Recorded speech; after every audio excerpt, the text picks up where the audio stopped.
The candlemaker's cottage. The rain had been falling since just before dusk, soft and steady against the slate roof of the cottage. It made a delicate rhythm on the windows, as if nature itself were whispering a lullaby. Inside, the candlemaker moved quietly, her steps cushioned by worn woolen rugs and the warmth of routine. She had lived in the cottage for more than 40 years, and not once had she rushed. Every task had its time, its season, its rhythm. Tonight was no different. The wick cutters rested beside a tray of beeswax tapers, still warm from the mould. She dipped her fingers in a bowl of lavender water and breathed in deeply. The scent rose gently, mingling with the faint aroma of melted wax and dried herbs that hung from the ceiling beams. Bundles of rosemary and chamomile swayed slightly as the wind touched the old windows. She moved through the kitchen without sound, her slippers barely whispering against the floorboards. On the wooden counter sat a row of finished candles, each one poured and cooled with care. She lit one, and the flame caught icily, a small flickering dance of gold in the dim room. The glow wrapped around her like an old friend, casting soft light on the stone walls and the brass teapot waiting on the stove. Outside, the rain deepened, softening the edges of the world. The trees beyond the garden blurred into shadow, their leaves rustling in the hush. She paused by the window, hands wrapped around a warm mug, and watched droplets race down the glass, each one following a quiet, unknowable path. The candlemaker's world was small by choice. Beyond the garden gate lay the village, but she rarely visited. Everything she needed was here: firewood, wax, herbs, silence. The only visitors were the occasional fox in the lane or the sound of the river whispering through the trees at night. She returned to her work table, where rows of moulds waited to be filled. The wax, golden and clear, sat in a clay pot beside the hearth. She stirred it slowly, watching as it swirled and caught the light. Each motion was measured like a ritual she had long since memorized. From the shelf above, she selected a small bottle of bergamot oil and added just a drop. The scent drifted into the air, warm and citrusy, a promise of calm. She closed her eyes for a moment and breathed in the quiet. Outside, the rain never stopped. It didn't need to. A cat, old and grey, curled in a basket near the fire. He opened one eye as she passed, then closed it again, unconcerned. The room glowed steadily now, lit only by the fire and for gently burning candles. Shadows flickered on the walls, dancing with the wind. She poured the first mould with steady hands. The wax filled each chamber slowly, without rush or spill.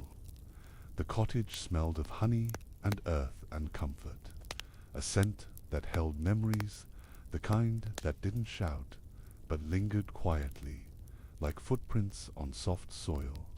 She set the filled moulds aside and wiped her hands on a linen cloth folded just so. Then she crossed to the bookshelf near the door.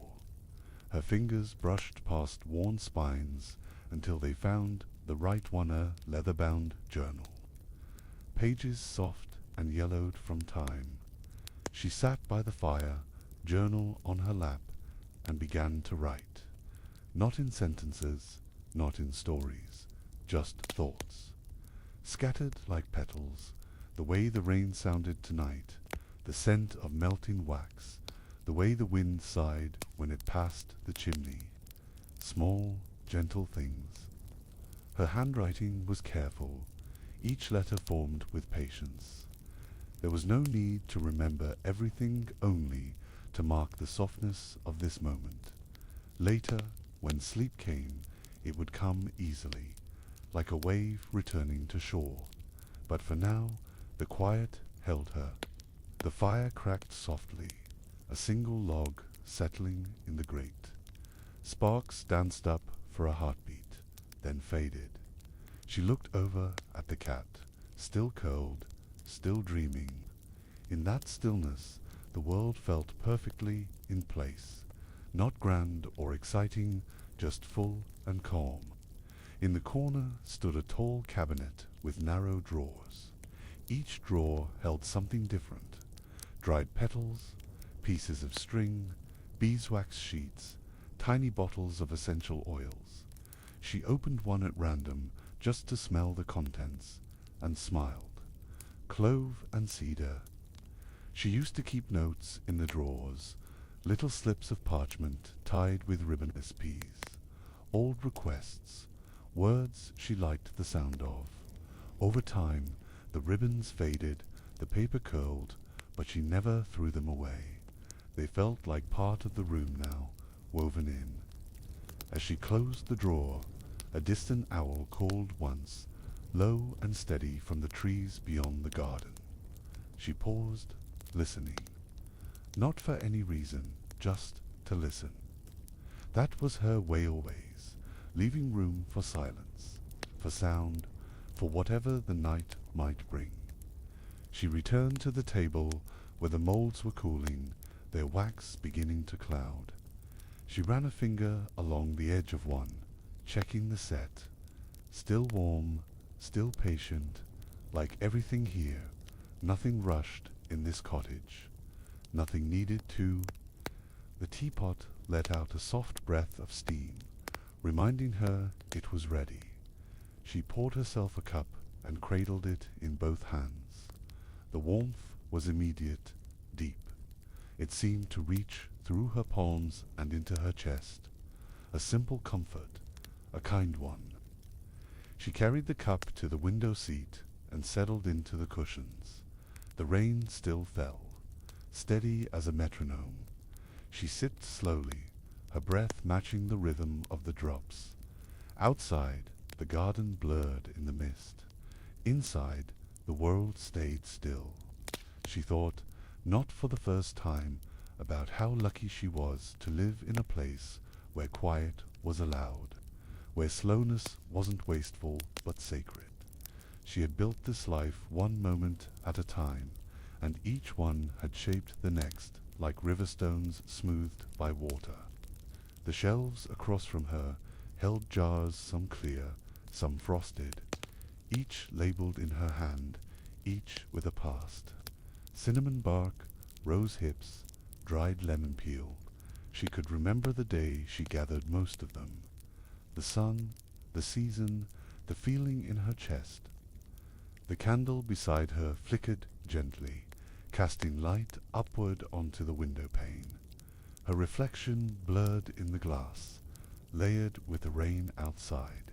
It made her look younger somehow, or maybe just softer, like someone in the middle of a dream. She thought of the candles she'd made over the years, thousands, maybe more. Some for weddings, some for grieving, some for the sheer comfort of light. Each one held a kind of stillness inside it, a moment captured in scent and shape and fire. Now and then she received letters from those who'd bought them, notes written in sleep-soft ink saying thank you, saying the candle had made the night less heavy. She never expected them, but always kept them stacked neatly in a wooden box by her bed. She placed the empty teacup on the windowsill and let her hands rest in her lap. The fire, the rain, the candlelight, they were enough. She didn't need music or voices or clocks. The evening unfolded on its own, the way night always does when left alone. From the far end of the room, the grandfather clock gave a low, steady chime. Not loud, not jarring, just enough to mark the hour. She didn't check the time. It didn't matter. Time here wasn't kept in minutes, but in quiet and warmth and breath. She rose and moved toward the hallway, her hand brushing the doorframe as she passed. In the hall were framed sketches, her mother's hands drawing herbs, her father's pressed flowers, small moments caught and honored. The walls held memory like skin holds touch. Her bedroom was dim, lit only by one candle and the glow from the hearth beyond. The bed was already turned down, layered in thick quilts and soft linen sheets that smelled faintly of lavender. The window beside it was open just a crack to let the night in. She stood there for a while, not hurrying, just watching the shadows dance across the floor, listening to the familiar creaks of the cottage settling for the night. Everything had its place. Everything was at rest. Even the air seemed to sleep here. She slipped off her shawl and hung it on the wooden hook beside the door. The wool was still warm from her shoulders. It would be ready for the morning, waiting without asking. Like everything in the cottage, it knew the rhythm of her days. By the bedside table sat a small, round tin. Inside, a bomb she made herself lavender and beeswax and a touch of chamomile. She opened it, rubbed a bit onto her wrists and temples. The scent, soft and familiar, felt like a slow sigh inside her chest. She eased into bed and pulled the quilt up to her chin. The cat had already settled into his usual place near her feet, a faint rumble of purring rising and falling like waves. She reached over and extinguished the candle. The darkness was complete, but not empty. Beyond the window, rain tapped its fingers on the glass. A breeze curled into the room like a quiet guest, brushing her cheek. The sounds of the night-soft, honest ancient trapped around her, as real and present as the mattress beneath her and the warmth above. Her breathing slowed, matching the rhythm of the rain. In her mind there were no to-do lists, no questions, just the steady knowing that this day had been enough. The wax was poured, the tea was warm, the pages written, her quiet world complete. Sleep didn't rush her. It never had. It arrived gently, like fog rolling over hills, softening the edges, quieting the distance. She let her thoughts become less like words and more like light, flickers, feelings, shadows without weight. She pictured the candle flame still burning in the other room, though she knew she'd blown it out. Somehow, in her mind, it stayed steady and golden, like a watchful presence that would keep the night safe while she rested. Memories rose without effort, her mother's hands tying herbs with string, her father's laugh echoing across the field behind the cottage, the first candle she ever poured. Not in order, not sharp, just warm things floating just beneath the surface of sleep. The purring at her feet slowed. Even the cat had begun to dream. Somewhere outside, the wind stirred the garden gate, making it knock softly once, then fall still. It was a sound she'd heard countless times. It always came before dreams. And so, in a room wrapped in warmth and quiet, she let herself drift. The breath slowed, the body softened, the thoughts faded. In a world that often demanded noise, she had chosen the luxury of stillness, and in that stillness she slept. The rain fell through the night, sometimes heavier, sometimes light, but never stopping. It became part of the walls, part of the roof, part of her sleep. Outside, the world turned under clouds and moonlight, while inside, the candlemaker dreamed in peace. She dreamed of warm wax, poured in sunlight, of flower fields behind the cottage, bees drifting lazily from bloom to bloom, of the scent of rosemary in her hair and flower on her apron. Nothing wild, just memories softened by time. In her sleep, the clock ticked on. The fire sank lower, the coals glowed in the hearth, their warmth slowly fading but still enough, and the cat, tucked against her feet, shifted once and returned to his small, quiet dreams. The village lay still in the valley below, its chimneys breathing mist into the air. Few lights remained in the windows, a hush blanketed everything, and only the wind moved, threading its way through branches and chimneys like a lullaby. In the cottage, peace held its shape. The candle moulds had cooled. The room no longer smelled of wax, but of sleep and wood smoke, and as the candle-maker slept, the night held her gently, without hurry, without thought, just the weight of rest. Hours passed quietly, measured only by the slow dimming of the fire and the deepening stillness of night. Nothing interrupted the silence. Even the rain seemed to listen, falling with gentler steps, as if not to disturb the dreams within. Just before dawn, the clouds began to thin, and a pale light pressed softly at the edges of the horizon. The village rooftops glistened with rain, and mist rose from the fields in long, curling ribbons that drifted without direction. In the cottage, the candlemaker stirred, not awake, not yet, but somewhere between sleep and waking. Her body stayed still, but her breath shifted, touched faintly by the whisper of morning approaching on the other side of the glass. The fire had gone out. The last of the coals nestled beneath a layer of ash, their heat only a memory now, but the warmth remained in the walls, in the floor, in the quilts tucked close around her.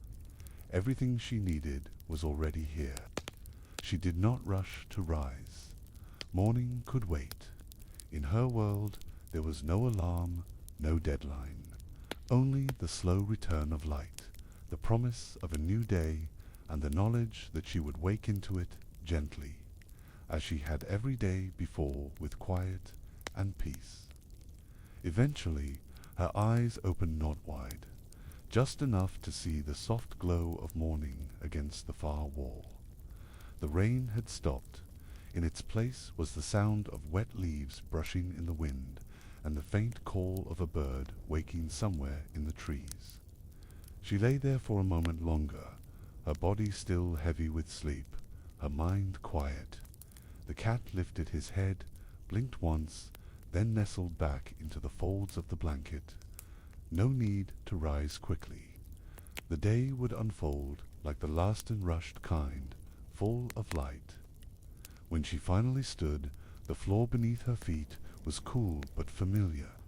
Her shawl waited by the door, and the kettle, though empty, held the shape of the morning's first task.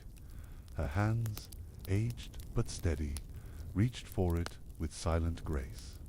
She would light the fire again, pour the wax, watch the steam curl from her tea, and later, when the sun dipped low and the shadows stretched long across the cottage floor, she would pour more candles, write in her journal, and prepare once more for rest. This was her life, measured not in noise, but in stillness, in scent and shadow, in the glow of a single flame against stone walls, and in that quiet world the candlemaker lived and worked, and slept trapped always in the gentle rhythm of peace. The bridge over the river Lune. The bridge has stood for centuries. Its stones, weathered and worn, bore the marks of time, yet never once had it faltered. It curved gently over the water, just wide enough for one cart or two people walking slowly side by side, but most evenings it held only silence.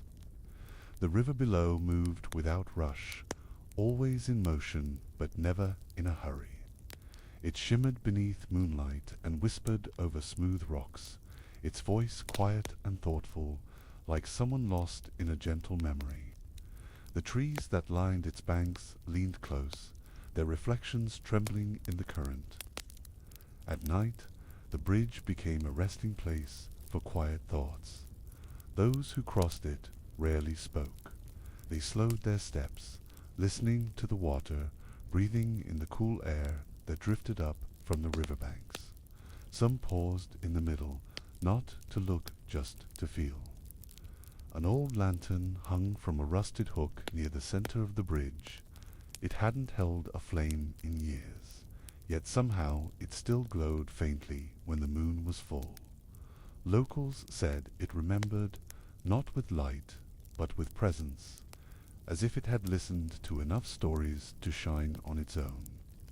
Tonight, a light mist had settled over the village, softening the world. The air was damp and cool, scented faintly with river moss and distant lavender. Leaves drifted down from the trees, slow and silent, landing on the water and floating away without a sound. Footsteps approached soft, steady, unhurried. A man in a long wool coat appeared at the edge of the bridge. His face was lined not with worry, but with time. He came here often, though not to meet anyone. The bridge, the river, they were company enough. He paused near the center, resting his hands on the stone railing. Beneath him, the river flowed like memory, always moving, always familiar. He didn't speak, but the silence around him seemed to lean in gently, like an old friend listening without expectation. In the distance, the village lights blinked through the mist-soft halos behind glass windows.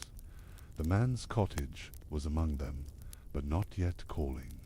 He stayed where he was, letting the sound of water carry his thoughts to quieter places. He remembered being here as a boy, long before the stones were this smooth.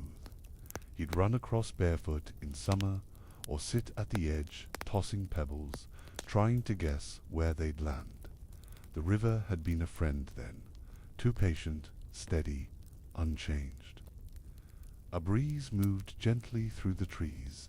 The mist swirled in little spirals across the bridge. He pulled his coat tighter, but didn't shiver. The night held no threat here, only stillness, only the kind of quiet that settles in the heart when nothing is required of it. He closed his eyes for a moment, letting the breeze touch his face. It carried with it the scent of river stones, cool grass, and something floral he couldn't name. Maybe from a garden nearby, or maybe just something the water remembered from another place. The moon had begun its slow rise above the treetops, casting a silver sheen across the river's surface. It shimmered like brushed silk, rippling with the current. Small fish darted beneath, their movements creating quiet patterns just below the light. A single leaf landed near his shoe, spinning slowly before settling. He watched it without thought, his mind quiet. He didn't need answers here. On the bridge, questions felt less urgent. The river didn't solve anything, it simply listened and moved on. Behind him, the path led back to the village. Ahead, the road curved into open fields, where fireflies sometimes danced in the taller grasses. He had walked both many times. Tonight, he chose neither. He simply stayed, letting the bridge hold him a while longer. The stone beneath his hands was cool and smooth, worn down by time and touch. He wondered how many others had stood where he stood, now thinking, remembering, maybe even letting go. The bridge kept no record. It only offered its quiet space.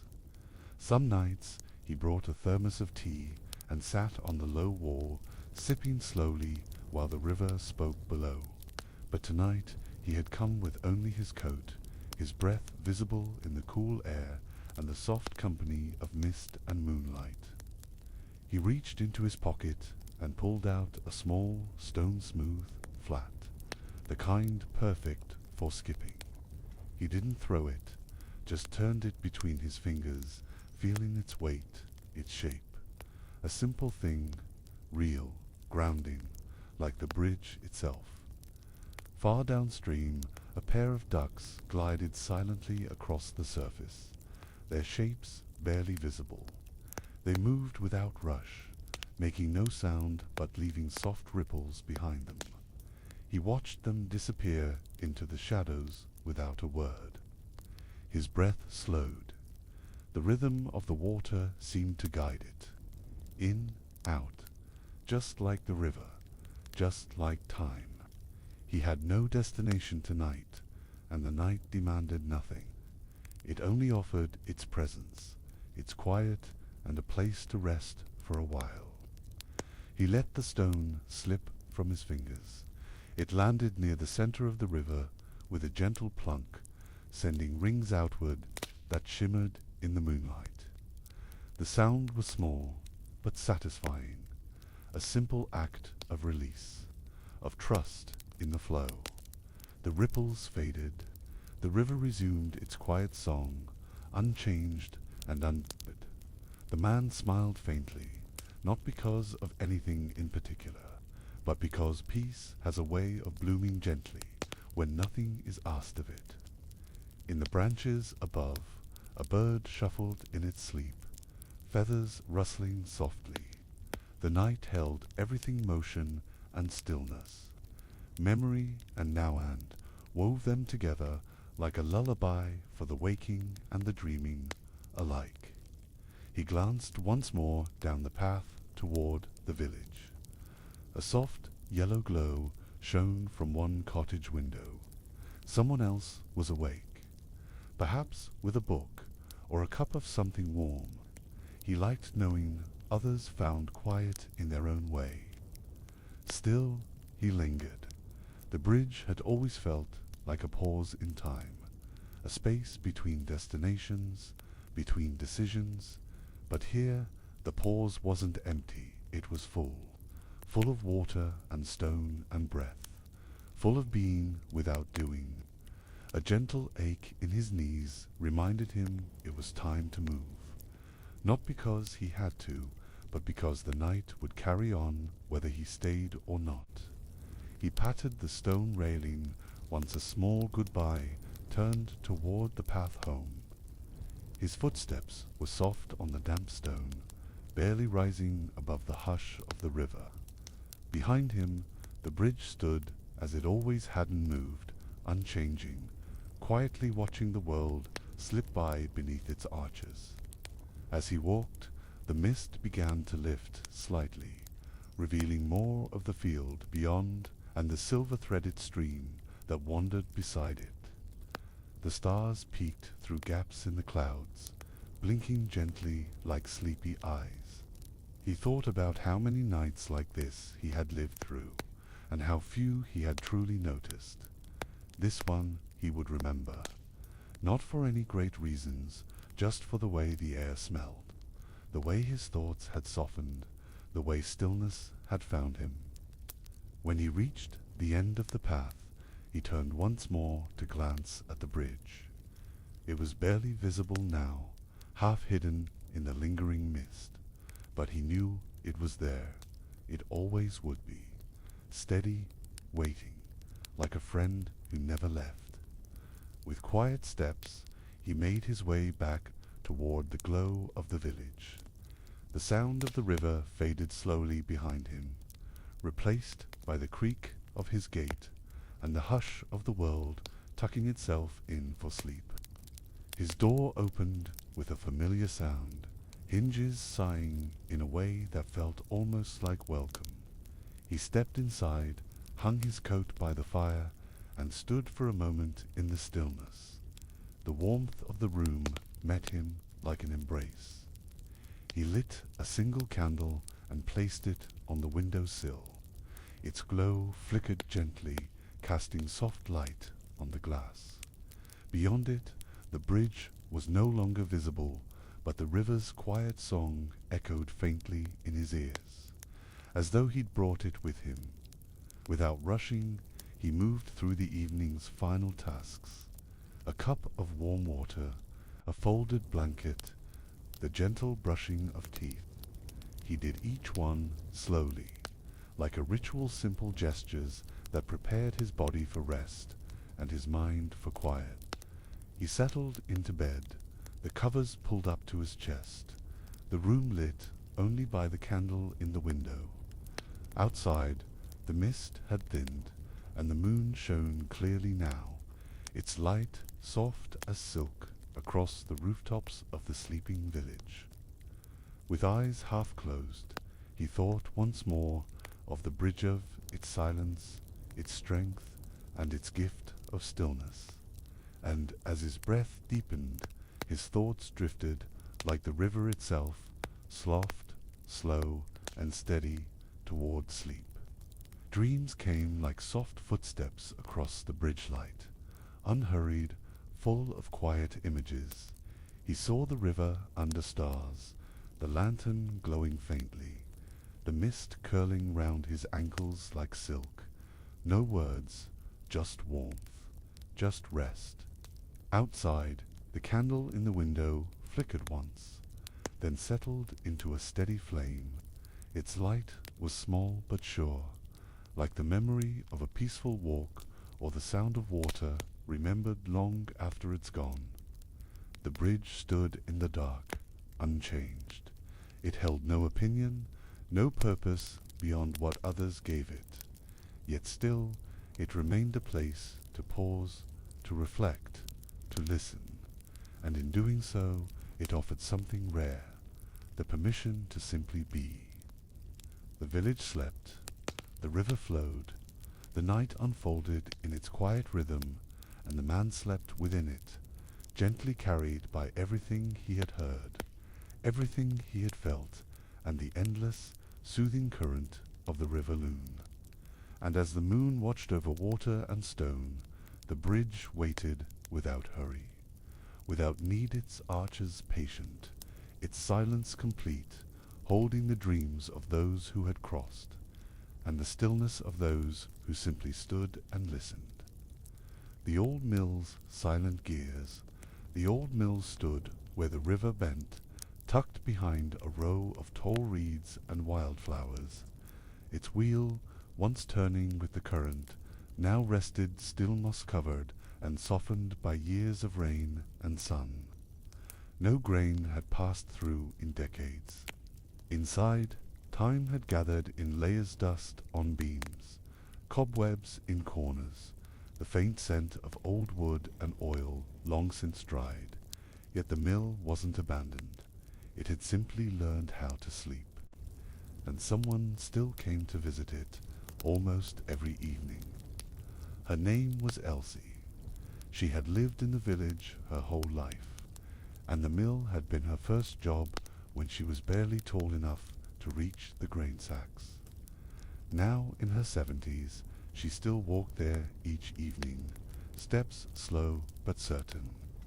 She carried a small oil lamp, though she rarely lit it. The light from the setting sun usually spilled in through the broken slats, casting gold ribbons across the old floorboards and turning the dust into drifting, lazy stars. The door creaked the same way it always had, its hinges groaning softly in greeting.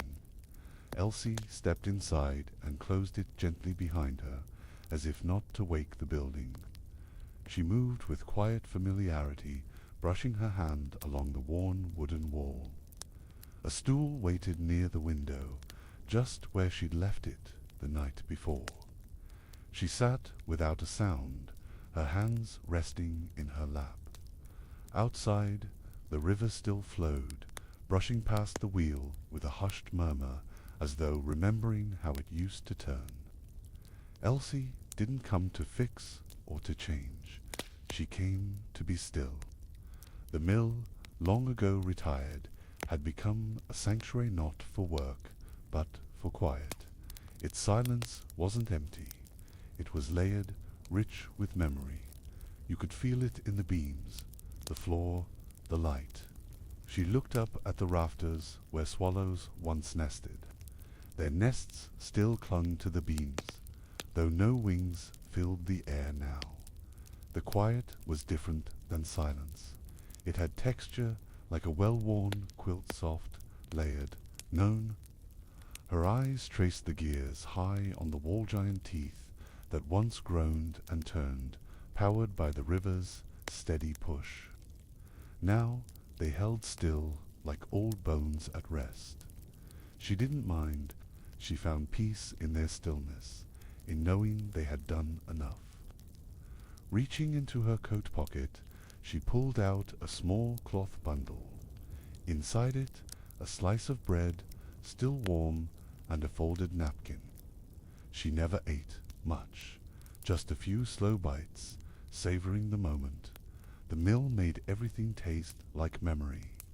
As she chewed, she listened not for voices or music, but for the language of wood and wind. The old beams creaked softly as the air shifted. The river whispered just beyond the walls, and the mill, though still, seemed to breathe in its own way. She remembered the rhythm of it, all the wheel turning, belts humming, grain tumbling into sacks. Even now she could feel it in her bones, that deep, grounded cadence, not loud, not chaotic, just the simple, honest music of work. After finishing her bread, she tucked the cloth away and stood. Her fingers reached out, brushing the edge of the great gear nearest to her. It was cool to the touch, dust clinging to her skin. She didn't clean it. That dust belonged here. She walked slowly to the back wall, where the control panel still stood, levers and knobs frozen in place. Sometimes she imagined flipping them, hearing the thrum of life return. But she never did. The silence had become its own kind of motion. Outside, the light shifted. The last of the sun threaded through the cracks in golden streaks, pooling across the floor like spilled honey. Elsie stood in it, letting the warmth touch her hands, her face, her shoulders an evening blessing. She moved to the loft stairs, each one familiar beneath her feet, though they creaked louder than they used to.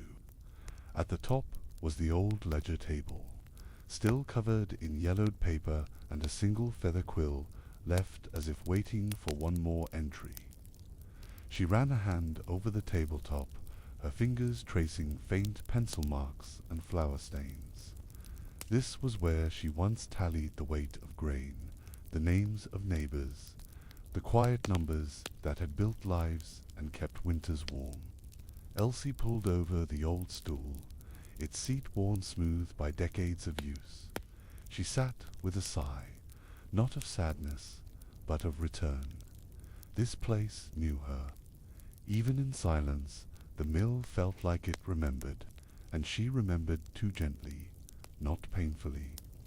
From this high perch, she could see the old chute that once carried flour down into waiting sacks.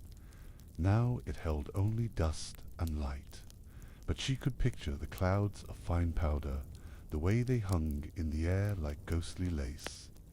A breeze slipped in through a crack in the roof, brushing her cheek. It carried the scent of river water, aged timber, and dry earth.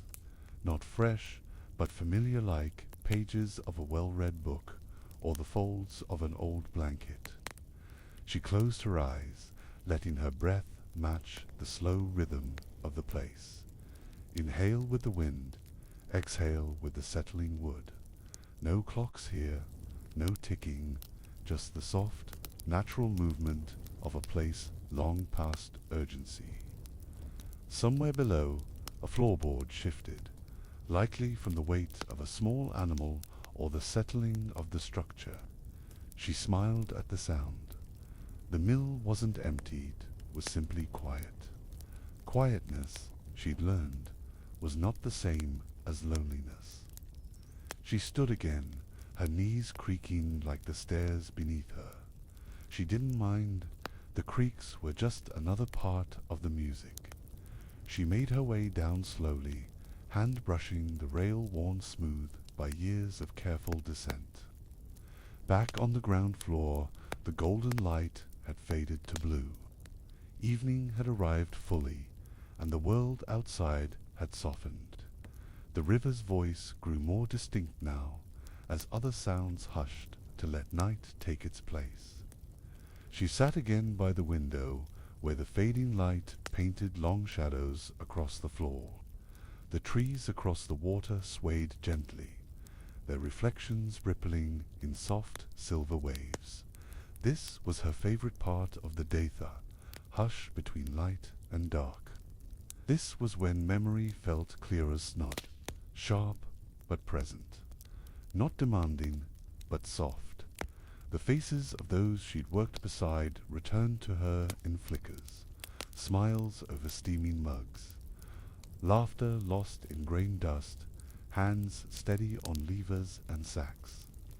The mill had been alive once, not just with machines, but with people.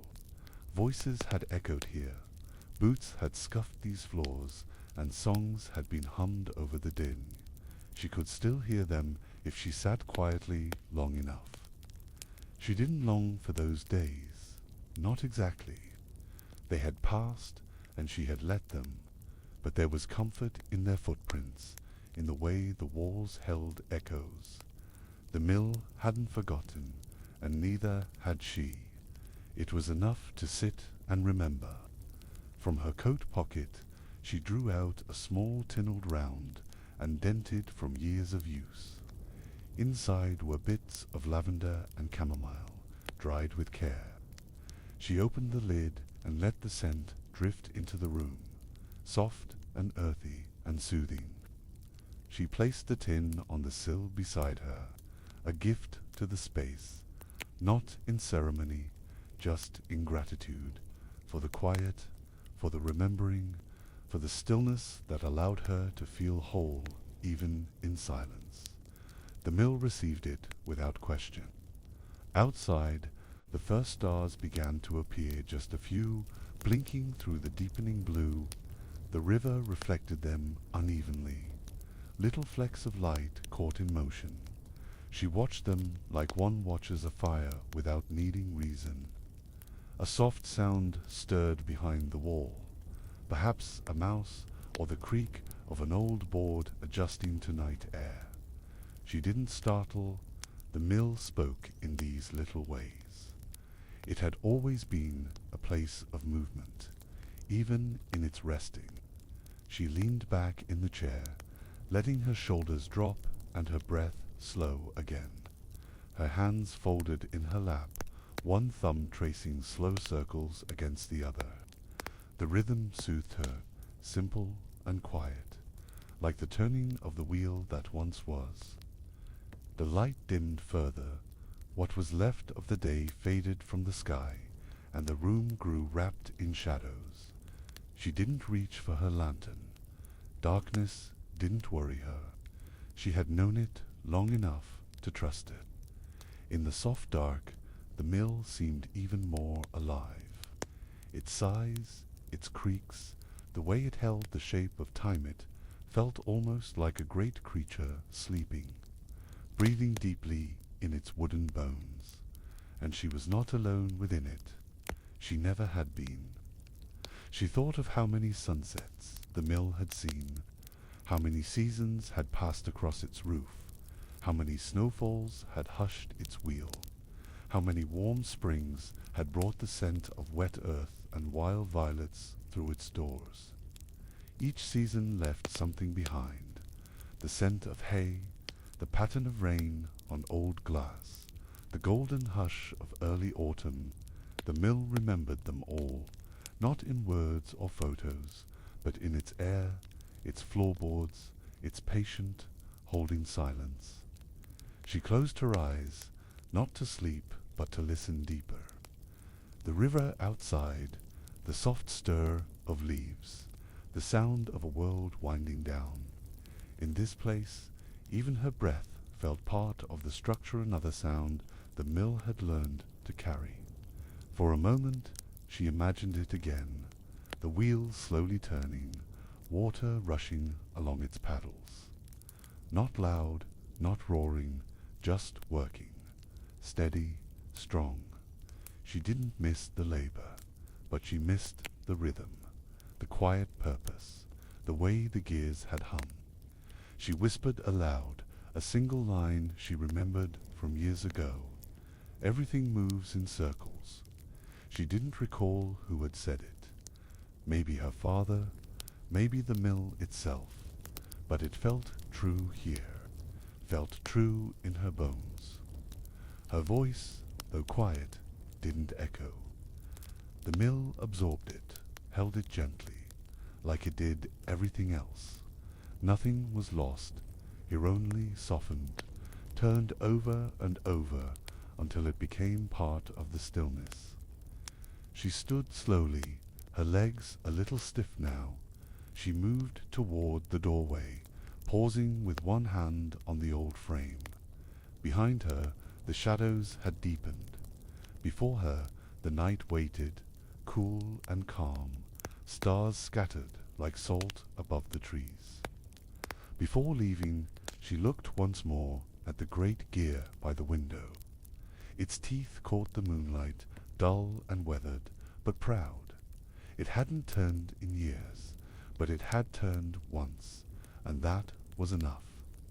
She stepped outside, the night air folding around her. The river murmured its endless path, and her boots pressed softly into the earth. The door closed behind her with the same quiet sigh it always had, like an old friend saying good night. The path home was gentle, lined with soft grass and the sound of crickets. No lantern needed, just the moon and memory. Her footsteps were slow, unbothered by time, the kind of pace you take when there's nowhere to rush. Behind her, the mill stood dark and quiet once more, as if it had never been disturbed, but it had been visited, and that mattered. It had listened again, it had remembered again, and it would hold that memory like it always did. The sky was deep navy now, stars multiplying with each blink. A breeze moved through the tall grass, brushing her coat, carrying the earthy scent of river and wood. She breathed it in slowly, letting it settle in her chest. She passed the old willow tree at the bend, its branches swaying like slow dancers. Beneath it, the ground dipped, slightly a familiar step that her feet met without thought. She could have walked this path in sleep. Maybe she had. Her cottage lights glowed warm in the distance, not bright just enough to say, "You're almost home." She smiled at the sight. It was a quiet smile, the kind that came from deep inside, from long days lived gently. She crossed the gate, the latch clicking softly behind her. Inside, the hearth waited cold, the blankets neatly folded. She moved through her routines without a word, each one stitched into her hands like old thread. She lit a single candle, its flame dancing gently in the stillness. Then, slowly, she sat by the window, looking out over the hill where the mill stood unseen in the dark but not forgotten. Not by her, not by itself. She sipped warm water from a mug and let the weight of the day settle into her shoulders. There was no noise in her mind, no worry, just the echo of gears that no longer turned, and the quiet pride of knowing she had turned them once. When she finally climbed into bed, the cat at her feet stirred only slightly, then curled back into sleep. She pulled the blanket over her chest and let her breath slow, her eyes fluttering closed with the ease of someone held by peace. Outside, the river whispered, the stars blinked, and in the distance, the mill stood silent and strong, resting as it had for years, carrying the weight of time without complaint, without need-only presence. And as sleep took her, it carried her not away, but inward back to wooden beams. creaking floors, soft flower dust, and the deep, grounding hum of a place that had once moved with purpose, and now simply held everything still. The window above the bookshop, where the wooden sign creaked softly in the breeze. A single window glowed with warm, golden light. It was a small room, just enough for one person, a kettle, a desk, and a bed, but it held the presence of hundreds of stories. Outside, the street was quiet. The village had gone to sleep, shutters drawn and lanterns dimmed. But up here, in the room above the books, one lamp still burned, and beside it a woman sat cross-legged in an old chair, journal open, pen in hand. The room smelled faintly of old pages and cinnamon tea. The window was cracked just enough to let in the cool night air, and the curtain moved gently, like it was breathing. The woman's pen moved slowly across the page, not in a rush to reach the end. She wrote for herself, not for anyone else, soft thoughts, quiet memories, fragments of feeling, the kind of words that lived better on paper than in the air. She paused to sip her tea, now lukewarm, but still comforting. Steam no longer rose from the cup, yet it felt warm in her hands. The room was lit only by a single lamp beside the desk, its glow amber and kind, casting soft shadows on the floorboards. A small stack of books sat on the window-sill spines, cracked pages marked with ribbon or dried leaves. They were old friends. They didn't mind waiting. The ceiling above her creaked faintly, though no one lived higher up. It was just the bones of the building shifting into sleep. She didn't mind. She liked the way the room spoke, quiet creaks, the occasional sigh from the walls, the whisper of paper settling. It was the kind of quiet you grew into, the kind that held you without needing to speak. Outside, a branch tapped gently against the glass. Her journal lay open in her lap, half filled with gentle thoughts. She wrote about the way rain smelled on cobblestones, about the sound books made when opened after years untouched. She didn't edit, didn't worry about form. These were not poems or essays, just soft pieces of herself, gathered at the end of the day. Writing, for her, wasn't about remembering. It was about letting go, slowly and kindly. The window framed the rooftops of the village, all dark now, except for a few flickers of candlelight in upstairs rooms. She imagined others still awake perhaps, someone reading in bed, or watching the clouds drift over the moon. There was comfort in knowing she wasn't the only one still held by the night. Not lonely, just still, just breathing, letting the quiet fill in the space where noise used to live. A small clock ticked on the wall, its sound light and even. She never wound it for timekeeping. It was always a little slow, but she liked the rhythm of it, the way it broke the silence gently. She reached for another book, not to read it fully, but to hold it open on her lap. The pages were soft with age, the text slightly faded. She read a single line and smiled. One sentence was enough for now. On the shelf above her desk sat a candle in a glass jar. She struck a match and lit it, the flame catching with a soft pop. The scent was something warm clove, maybe a bit of orange. It mingled with the paper and tea, settling into the room like a familiar presence. She leaned back, eyes half closed, letting the stillness wrap around her. The candle flickered, casting faint light on the spine of a journal. She had lived above the shop for nearly a decade. The space had once belonged to the shopkeeper's aunt, who left it filled with books, notes, tiny vases of dried flowers and curtains stitched by hand. Nothing had really changed since then, and she liked it that way. It wasn't hers because she owned. It was hers because she belonged to it.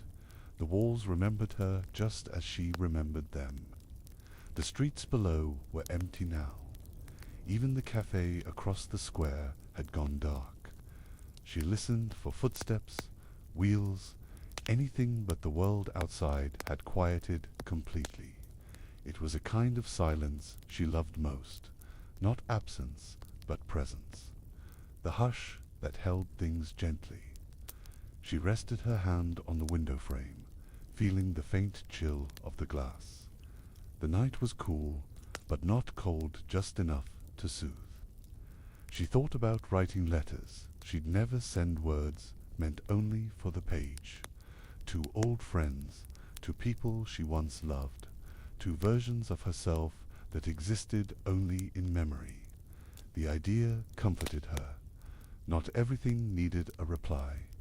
Some things were just meant to be released, like the breath she let out slowly, now fogging the glass, then fading. She picked up her pen again and wrote only a few quiet lines. A soft creak from the bookcase drew her eyes across the room. The wood was old, and sometimes it shifted when the night grew damp. She liked to imagine the shelves stretching in their sleep, exhaling after a long day of holding so much weight. Her gaze moved across the titles, some classics, some obscure, a few gifted by strangers. She liked the way the spines leaned on each other, like companions.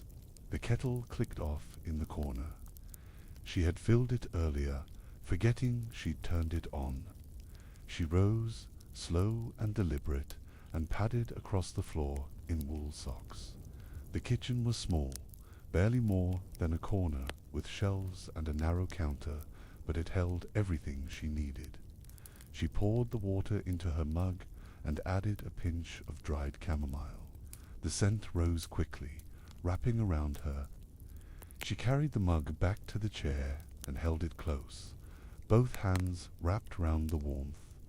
She didn't drink right away, just inhaled. Let the moment steep like the tea. There was no need to hurry. She'd learned that long ago. The room would still be here. The stars would still be out. And sleep would come, not because she chased it, but because she'd made space for it. A soft arrival, not a demand. From her chair, she could just see the moon rising above the rooftops, full and a little hazy behind thin clouds. Its light cast a faint glow through the window, silvering the edge of the desk and her open journal.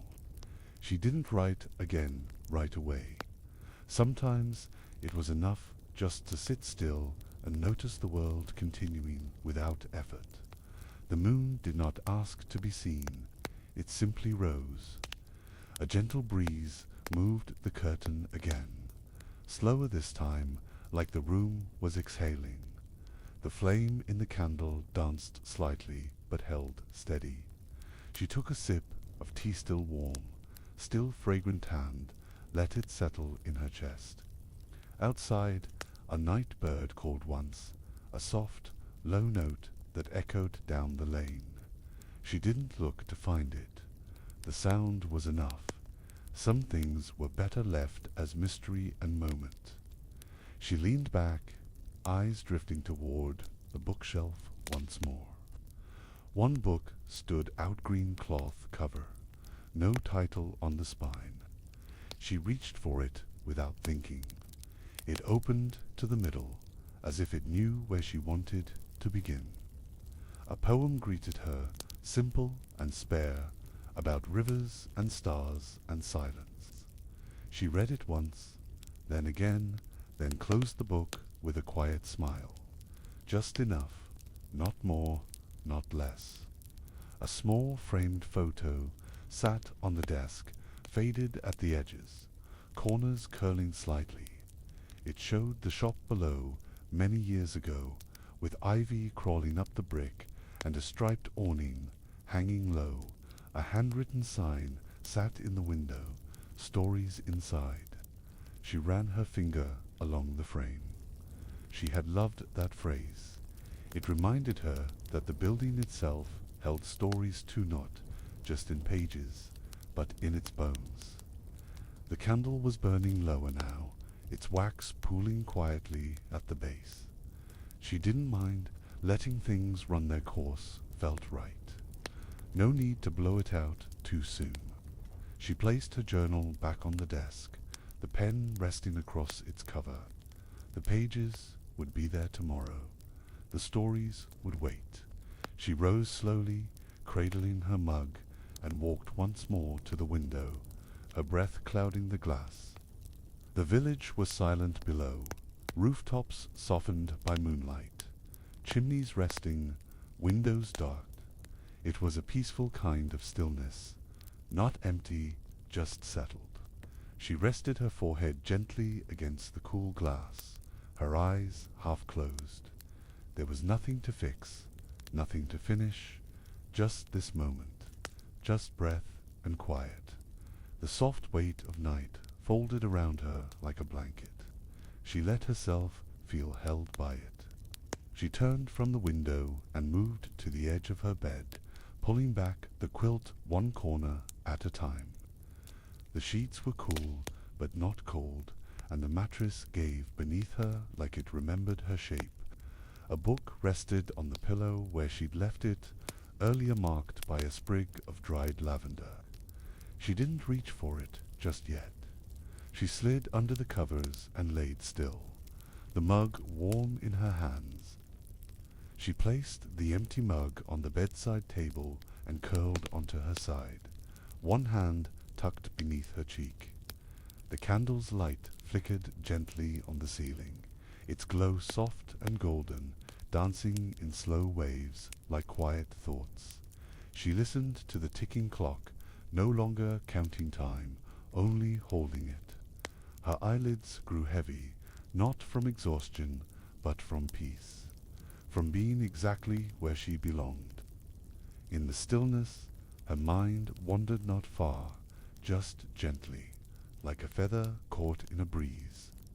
She thought of paper and ink, of hidden corners in old stories, of rain tapping softly on bookshop windows. She thought of the word hush, and how it sounded like it meant, not silence, but care, the comfort of quiet. Her body relaxed, every breath slower than the last. The room around her exhaled with her. The candle fluttered once more, then steadied. Its flame had grown low, its light now touching only the foot of the bed. She turned slightly, the quilt rustling softly beneath her. Sleep approached, not as a sudden fall, but as a drift, gentle and slow. Her breathing deepened, her thoughts thinned. The stories would wait. The books would hold her place, and above the quiet shop, the window stayed warm. Somewhere below, a sign swayed gently, its hinges creaking once, then falling still again. It was a sound she'd grown to love, a reminder that the world continued moving even when she rested. The shop below, with its shelves and nooks, dreamed quietly to SROs, waited silently in their rows, content to remain unread for one more night. Books, like people, sometimes just needed to be near someone. Her thoughts became softer, more scattered. Shapes, not sentences. Colors, not conclusions. She felt her body sink deeper into the bed, the blanket growing heavier in the best way. The candle's flame leaned once, then returned. She didn't need to see it to know it was still there. It was enough to feel the warmth against the room, the hush it carried, the permission to let go. She dreamed lightly, slowly, of words drifting like petals, of pages turning in breeze that had no direction, of letters floating gently across water. The dreams didn't tell stories.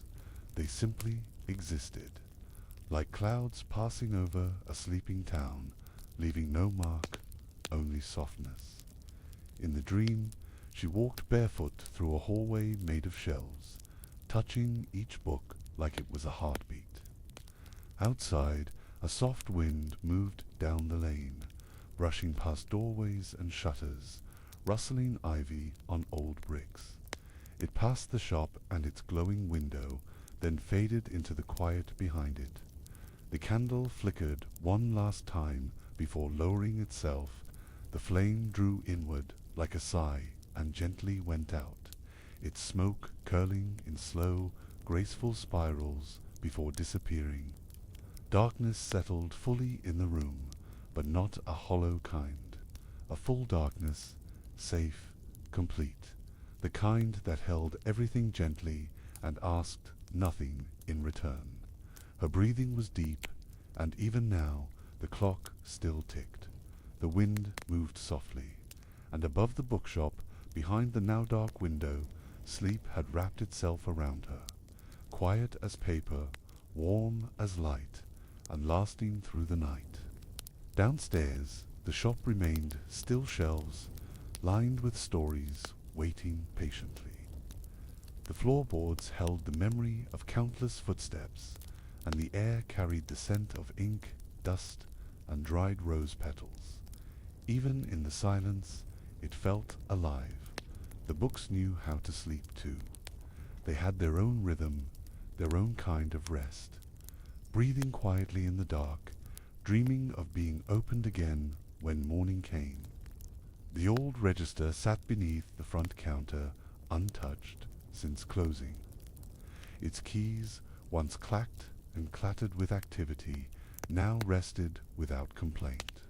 A stack of parchment waited beside it, with a note written in soft handwriting, back after tea. It was always there, even when she was in. The note wasn't for customers, it was for the shop itself. A ritual, a promise to return, even when unspoken. Moonlight shifted across the bookshelves, brushing titles in silver. A tiny gust through the chimney made a whispering sound near the fireplace-like pages, turning on their own. No fire burned tonight, but the scent of wood smoke still lingered in the hearth, a memory in the air. The whole building felt wrapped in time, not stuck in the past, but suspended, perfectly content in its own soft stillness. Back in the upstairs room, she lay without stirring. Her hands were curled gently beneath the pillow, her hair spread across the linen sheet. Her body had let go of weight, of thought, of any need to move. Sleep wasn't heavy, it was light, a drifting above the mattress, held by nothing and everything all at once. The window remained closed now, but a bit of night air lingered like a hush. In her dream, the shop was open not to customers, but to starlight. Beams of moonlight wandered in through the windows, illuminating pages that turned themselves. No voices, no footsteps, just soft paper sounds and the occasional sigh of a spine opening wide. She stood behind the counter, watching, not speaking. It wasn't a dream of doing, it was a dream of witnessing, of simply being near magic. The dream shifted like mist, becoming softer, more abstract. She wandered between shelves that stretched into darkness, each lined with glowing books.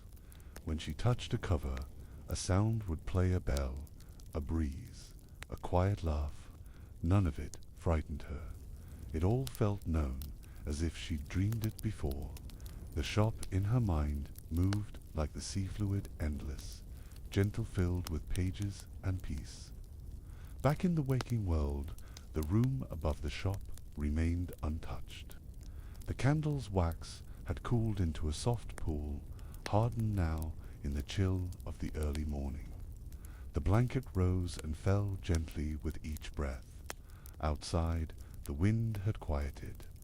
Even the ivy on the brick was still. The village held its breath in that sacred hour just before dawnwind. The world pauses, and everything feels at peace. The clock ticked on, though no one heard it now. It was a kind keeper of time, never loud, never insistent. It simply moved forward, second by second, like a whisper. The pages of the journal remained open, ink dried mid-thought, as if waiting for the next line to arrive when she did. Nothing rushed her here. Not the room, not the hour, not the stories. Everything waited with quiet patience. Outside, the horizon hinted at change. The blue of night had begun to thin, giving way to the softest shade of grey. The rooftops shimmered faintly with dew. Birds hadn't yet begun to sing, but the silence no longer felt completed, held the shape of sound to come, a gentle prelude to waking. The shop and the room above it still rested, but the light was shifting, and the day was near. She turned once in her sleep, just slightly, her hand now resting near the journal's edge. Her face was calm, her brow untroubled. There was no dream left to follow, no thought left to chase, only rest. The kind of deep, unshakable sleep that comes when you are exactly where you're meant to be, wrapped in stories, warmth, and the quiet company of your own stillness. The sky outside turned lighter by degrees. Stars faded behind soft clouds, and the rooftops turned from blue to grey to gold.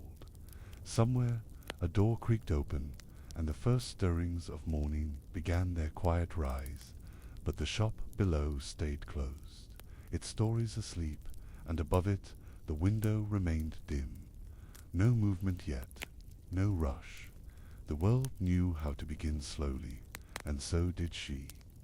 Her breathing remained deep and steady, untouched by the changing light. The quilt had slipped slightly from her shoulder, and the cool air touched her skin, but she didn't stir. It was the kind of sleep that held the body in perfect trust-nothing, chasing her forward, nothing pulling her back, just breath and warmth, and the silence of pages that had been turned, then gently closed. The curtain fluttered once more, lifting and falling like the breath of the room itself. The books on the shelves rested where they always had. The mug on the bedside table had cooled completely. All around her, the world was still, but not silent. It was full of presence, of quiet things, keeping watch candle, wax wooden floorboards, the pillow beneath her cheek-hole, remembering her exactly as she was. A bird sang, soft and tentative, from a rooftop chimney. Its note drifted across the quiet street and touched the window pane like a knock. She did not wake, not yet, but her breath caught slightly and then settled again. The first sounds of the day arrived carefully, not to break the silence, but to lift it gently, like sunlight parting clouds or the turning of a final page. Below, the bookshop waited in its own rhythm. Its shelves didn't yearn to be filled. Its chairs didn't miss being used. It simply held space for stories, for time, for people. The walls, thick with the scent of paper and wood, did what they always had, cradled the stillness between lives, held the quiet between words, and turned each day into something soft and sacred. The awning outside still bore last week's rain, dried in uneven patches. The shopkeeper's sign remained still in the morning breeze, swaying faintly but making no sound. The door remained locked. It always opened late on Sundays. There were no rules posted, just a rhythm to be honored. Those who knew the shop knew the rhythm, and they waited for it the same way the village waited for light. The smell of rising bread from the bakery drifted through the square now, mingling with the early warmth of sun on stone. The streets began to soften at the edge of shutters. Opened, a broom swept quietly near a door. Someone filled a watering can, and still the window above the bookshop held its golden hush.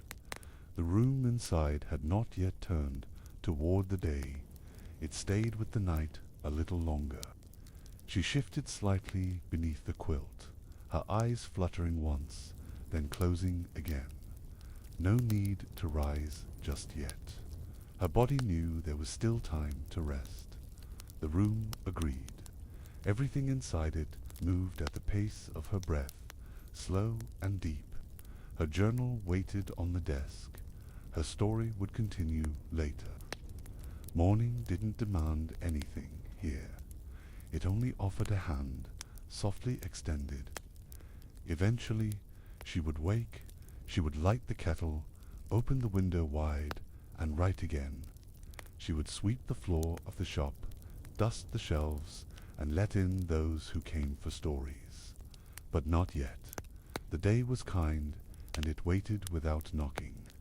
The light in the window grew brighter, but still gentle, casting new lines of gold across the floorboards and books. She dreamed again, just for a moment, of letters floating like feathers, of window panes holding starlight, of a hallway made of soft voices. The kind of dream that slipped away as it formed, never needing to be remembered, only felt. It passed through her like breath, and when it was gone, it left peace behind. The kind of peace that settles when you have been still for long enough to hear your heart. The candle on the desk had long since gone cold, but its scent lingered, faintly clove, orange, and something like comfort. The scent of a memory still unfolding. The room smelled like books and morning now. The kind of room you return to in thought, even when you are far away. It stayed exactly as it was, not out of habit, but out of love for the quiet it offered. Footsteps passed on the cobbled street below, slow, soft, unhurried. A dog barked once in the distance. The day had arrived, but it did not rush in. It entered like a familiar visitor, welcomed without ceremony, and above it all, the room stayed tucked in stillness a little longer, caught in that rare moment where sleep and waking shared the same breath. There was no alarm, no clang, no call to action, only the weight of the quilt, the breath in her chest, the warmth of a bed that knew her shape. She opened her eyes slowly, saw the soft light on the ceiling, and smiled not out of excitement, but from the quiet joy of returning to a life she had shaped gently, one slow morning at a time. She would rise, stretch, begin again. She would step down the stairs and unlock the shop door. She would speak little, listen often, and let the day unfold like a page. But for now, she stayed in bed a little longer, watching light move across her room like a story being told without words, only warmth and patience and grace. And so the window above the bookshop remained still, glowing gold in the early light, a quiet room filled with paper, breath, and rest.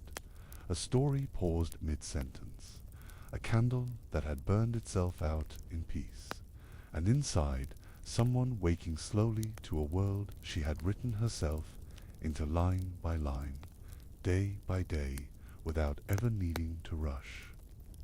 The bakery at dawn's edge, at the far edge of the village, where the cobbled road gave way to dew-covered fields. The bakery stirred before the world did. Its chimney sent a thin ribbon of smoke into the fading night, and behind its wooden shutters a warm orange glow flickered against the dark. Inside, the air was thick with the scent of rising dough and wood smoke. The oven, an old stone giant built into the back wall, crackled softly with a fresh stack of logs.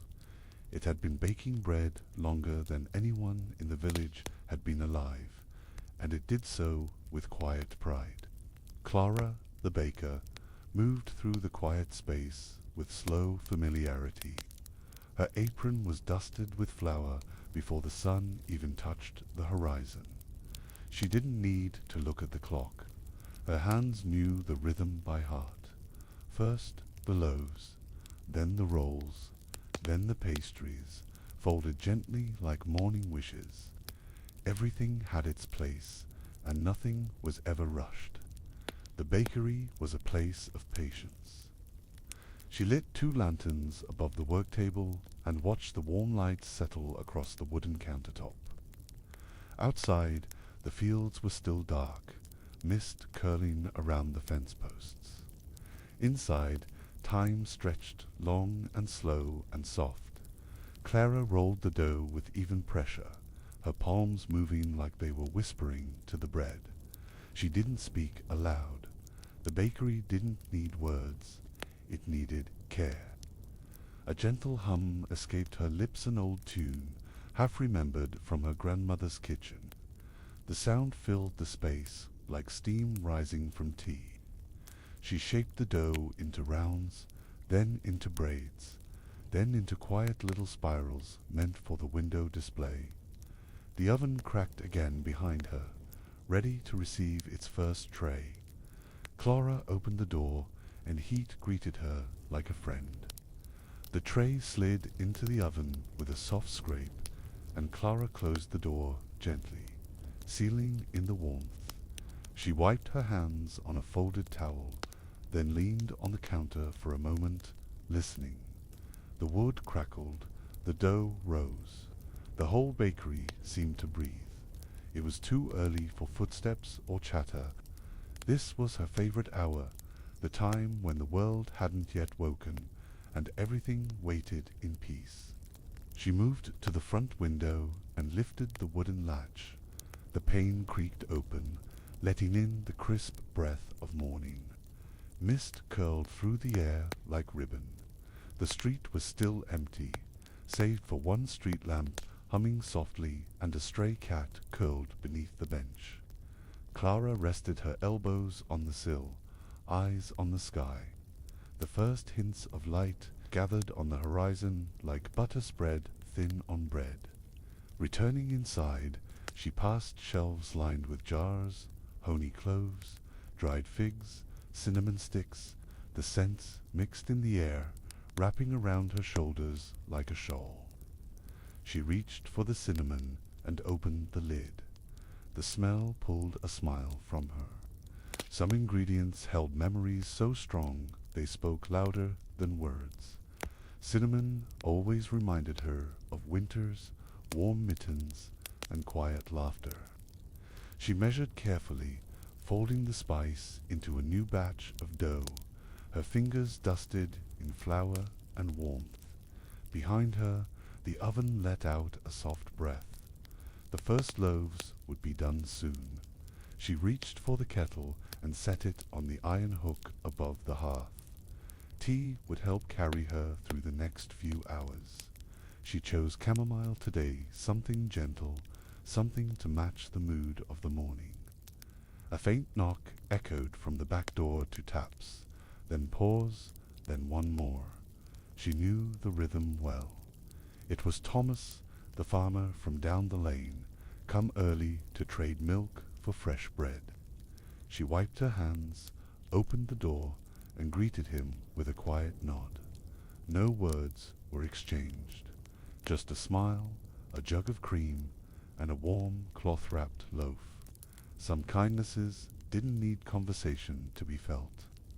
Thomas tipped his cap and disappeared into the morning mist, his boots silent on the damp stones.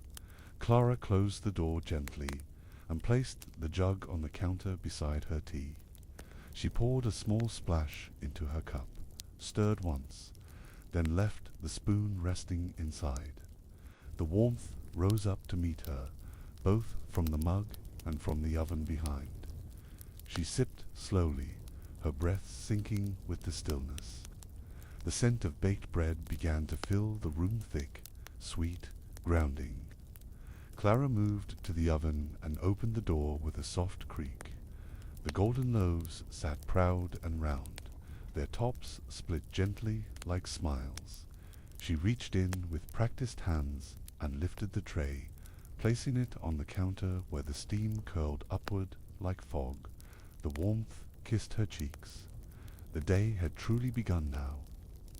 She placed the loaves one by one on a wooden cooling rack, listening to the soft crackle as their crusts adjusted to the air. That sound, barely audible, was one of her favorites. It was the bread speaking back, telling her it was done. She ran her hand above them, not touching, just feeling the heat. The room, filled with the scent of butter and earth, glowed gold beneath the soft lantern light. A small clock above the pantry ticked softly, but Clara didn't watch it. She had always baked by light and feeling, not by numbers. She kneaded a new batch of dough on the floured counter, folding it inward with slow, steady hands. Each movement was deliberate, her touch neither hurried nor tired. The dough responded in kind, growing smooth beneath her palms, warm with promise and patience. Outside, the mist began to lift. The village rooftops appeared in outlines, their chimneys dark against the softening sky. A robin landed on the windowsill, chirped once, then flew off again. Clara watched it go, then pressed her thumb gently into the dough testing its spring. Almost ready, she shaped it into gentle rounds and placed them in their baskets, letting them rest beneath a linen cloth. She moved to the front of the shop, unlocked the door, and flipped the small wooden sign to read "Open Soon." The bell above the frame chimed softly as it swung. She didn't expect a line knot yet. Most in the village knew her rhythm and gave the morning its space. Still, the gesture mattered. It was a quiet welcome, a promise that something warm waited behind the door for anyone who might need it. She returned to the back, poured herself another half cup of tea, and leaned against the counter, eyes on the rising dough. Outside, a few windows across the street blinked to life. Light spilled from curtains, water flowed in kettles. The village stretched and stirred. She liked imagining others in their own routines, socks pulled on slowly, bread toasted, a child's sleepy yawn muffled by a quilt. The next batch of loaves went into the oven with the same care as the first. The fire welcomed them without fuss, a steady pulse of heat that gave back more than it took. Clara closed the door, then turned to prep the day's pastries. Apricot jam, dark chocolate curls, walnut crumble. She lined up her tools, each one with a handle worn smooth by time. Nothing here was new, but everything worked. Flour dust floated in the air like early snow. She folded the dough gently over the filling, tucking the edges with care. These pastries would sit in the front case, catching the first beams of sunlight, their golden tops inviting. She thought about the children who pressed their noses to the glass, choosing the one with the shiniest glaze. She smiled quietly to herself and began brushing them with egg. A breeze moved through the open window, carrying in the scent of the field beyond the green, early sun smell of wet grass and awakening soil. It mingled with the scent of baking bread, creating something that felt like comfort made real. Clara paused to breathe it in. In that moment, she didn't think about what came next. There was no list in her mind, only heat, air, and the soft exhale of morning. The first tray of pastries went into the oven, their folded seams snug with filling, their edges brushed to a gentle shine. Clara wiped her hands, folded the towel, and leaned near the window to watch the light. Sunlight now crept along the tops of hedges and fences. Birds fluttered from rooftop to branch, their wings cutting soft lines through the lifting mist. The world was fully awake, but still calm. The bell above the shop door chimed once. Clara turned, unhurried, and stepped into the front. It was Mr. Lune, the schoolteacher, always the first customer on Thursdays. He gave her a small nod and looked toward the bread rack. "Still warm?" he asked. She handed him a fresh loaf wrapped in cloth. He smiled, left coins on the counter, and stepped out again, cradling the bread like a quiet treasure. More footsteps followed, slow and staggered. Neighbors trickled in, one by one. A mother with 2 sleepy children, an older man in need of rolls for his stew, a young couple whispering over which jam tart to share. Clara moved with grace between shelves and trays, her voice soft, her hands practiced, the bakery filled with low voices and the rustle of paper bags. No rush, just warmth passing hands. By mid-morning, the first wave of visitors had come and gone. The bread rack was half empty. A row of golden spirals glistened behind the glass. Clara took a moment to sit on the stool by the window, her tea now lukewarm, her apron a map of flour and sugar. She liked this pause, the in-between, not the beginning, not the end, just the middle space where everything was enough and nothing needed fixing. Outside, a small dog barked once, then settled near the bench. A cart rolled by, its wheels clicking softly on the stones.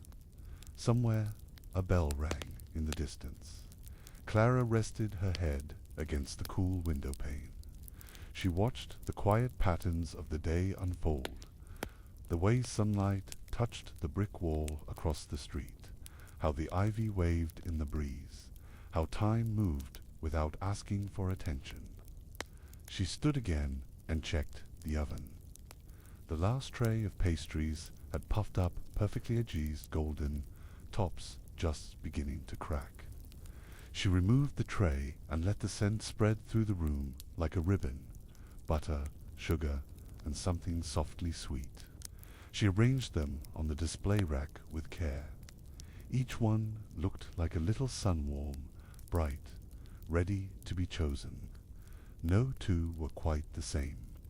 A child entered the shop with coins clenched tightly in her fist, eyes wide as she approached the counter. Clara leaned down, meeting her with a kind smile. The girl pointed at a cinnamon bun, and Clara wrapped it gently in waxed paper. She gave it to her with both hands. "Still warm," she whispered. The girl grinned, gave a quiet thank you, and skipped out the door, bun held like a secret. Moments like that stayed with Clara. Small exchanges, simple kindnesses passed without noise. They filled the bakery's corners like sunlight collecting on the countertops, oft and lasting. She didn't write them down, didn't need to. The memory lived in her hands, her breath in the way she folded parchment and tied twine. She moved through the space as if everything she touched could remember her. The day continued without fanfare. She stacked cooling racks, swept flour from corners, folded linen cloths. The room was quiet again, but not empty. Each sound knife on cutting board, kettle whistling, door creaking, was a note in a song only the bakery knew, the kind of song that never ended, only paused for breath. Clara hummed as she worked, her voice as soft as the dough she shaped. She pressed her palm into the last batch, watching the imprint slowly rise back into place. Satisfied, she laid each loaf into its basket, covered them, and wiped the counter clean. Outside, clouds passed across the sun, throwing moving shadows on the street. A breeze carried in the scent of lavender from the nearby garden. Clara paused, eyes closed, and simply breathed. The whole moment held still. From the back room, Clara retrieved a small wooden box. Inside were recipe cards written in faded inksum in her own hand, some in her mother's, and a few in her grandmother's looping script. She turned one over slowly, running her thumb along its corner. Apricot scones. She didn't need the recipe anymore, but she read it anyway, as if the words themselves added flavor to the memory of the dough. She set the card aside and began preparing the ingredients. Butter cut into flour, sugar sprinkled like soft snow, apricots diced small and golden. Her hands moved with purpose, but never haste. Each action was part of something larger, rhythm not taught, but remembered. It wasn't just baking, it was caretaking. Each bowl and tray and folded edge was a quiet offering to those who would taste it. The doorbell rang softly, and a young man entered, his shirt dusted with paint. He bought 2 croissants and left with a nod, paintbrushes sticking out of his coat pocket. Clara watched him go, wondering what he would paint today. She liked thinking about where the bread went, who would eat it, and what kind of morning it might brighten. Her baking didn't travel far, but it reached deep. She wrapped the scones in cloth and placed them on the back shelf to cool. The oven was off now, resting after its early work. Clara stood for a moment, hands on the edge of the counter, eyes on the empty trays. There was something satisfying about the quiet that followed creation, the warmth left behind, the way the air held the shape of what had been made. The bakery exhaled slowly with her. Outside, the day had grown full. The street was busier now, but still gentle. Children laughed near the square. A cyclist passed with a basket full of herbs. From the window, Clara watched it all, her tea steeping beside her. She didn't hurry to drink it. The steam rose slowly, just like the sun had hours ago. Everything had unfolded in its own time, and that, she thought, was enough for today. She took her tea to the bench outside the shop, apron still dusted in flour. The wood was warm from the sun, and the breeze carried the scent of bread even out here. She sipped quietly, one hand wrapped around the mug, the other resting on her lap. Across the street, someone swept their doorstep in small, practiced strokes. Life moved slowly in the village, but it never felt still, just calm. A child waved as she passed, holding a small bag from the bakery in one hand and her mother's fingers in the other. Clara waved back. The gesture didn't need words. Most didn't. She finished her tea and leaned back against the wall, letting the sun warm her shoulders. She could feel the gentle weight of the day settling in. The work was mostly done. The ovens were quiet. Everything had found its place. She stood slowly and returned inside, placing the empty cup by the sink. The kitchen held a quiet hum, like it was still remembering the morning. The last of the loaves cooled on the rack, steam barely visible now. Clara wrapped each one with soft cloth and twine, readying them for pickup. Some would go to the cafe, some to neighbors, some to those who paid in stories rather than coins. As she worked, she thought about the first time she baked in this kitchen.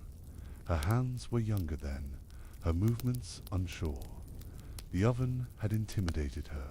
The dough didn't always rise, but over time she learned not from books, but from listening to the dough, the heat, the silence. The bakery had taught her how to wait, how to soften, how to bring things to life gently.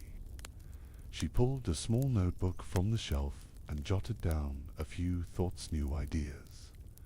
Old memories, the way the scones turned out softer with lemon zest. She didn't write for a cookbook or a reader. She wrote to remember, to mark time.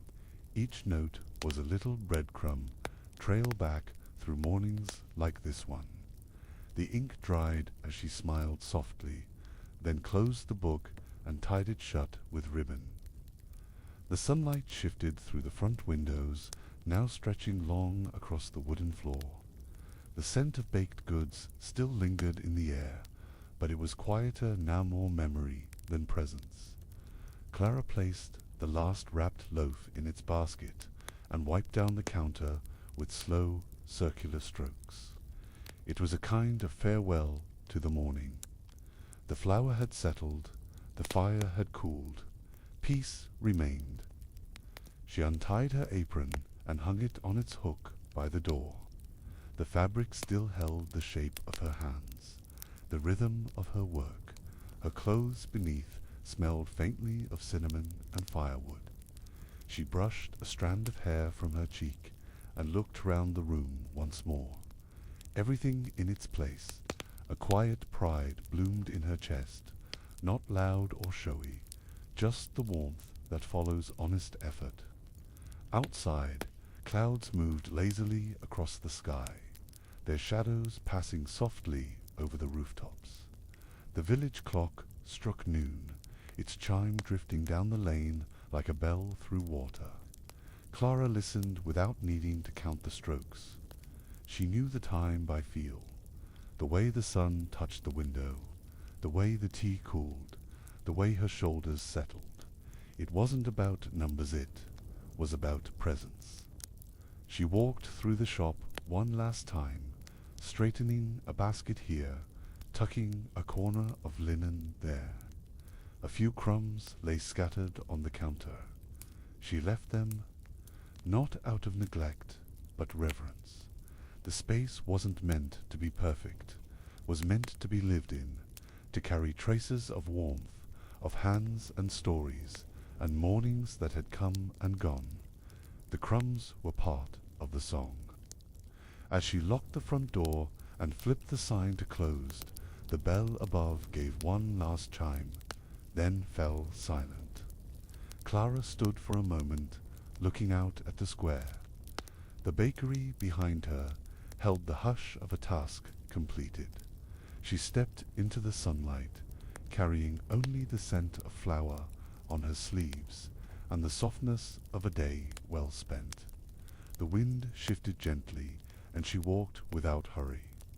She walked a familiar path down the lane, past blooming hedges and weathered fences. A neighbor waved from their garden. A dog barked once, then lay back down. The village wasn't busy, but it moved with purpose, soft, shared, steady. Clara's steps matched it perfectly. Her shoes tapped lightly on the stones, and the rhythm of her walk was like the end of a lullaby fading, but still warm. She paused by the field's edge, where poppies swayed lazily in the breeze. Bees hummed nearby, slow and drowsy with pollen. Clara picked a sprig of rosemary from the fence line and rubbed it between her fingers. The scent clung to her skin, sharp and earthy. She closed her eyes for a moment, holding still. This, too, was part of the recipe, part of the quiet ritual of living a day with care. At home, her cottage windows were open to the breeze, curtains dancing like soft hands in greeting. She entered without a sound, setting her keys in the bowl and untying her shoes. The kitchen smelled like lavender and old wood. She placed the rosemary in a small jar on the sill, its green bright against the pale sunlight. She didn't rush to do anything else. The silence was full and kind. She filled a basin with water and washed her hands slowly, watching flour dissolve into pale clouds. Each rinse was like drawing a curtain closed on the morning.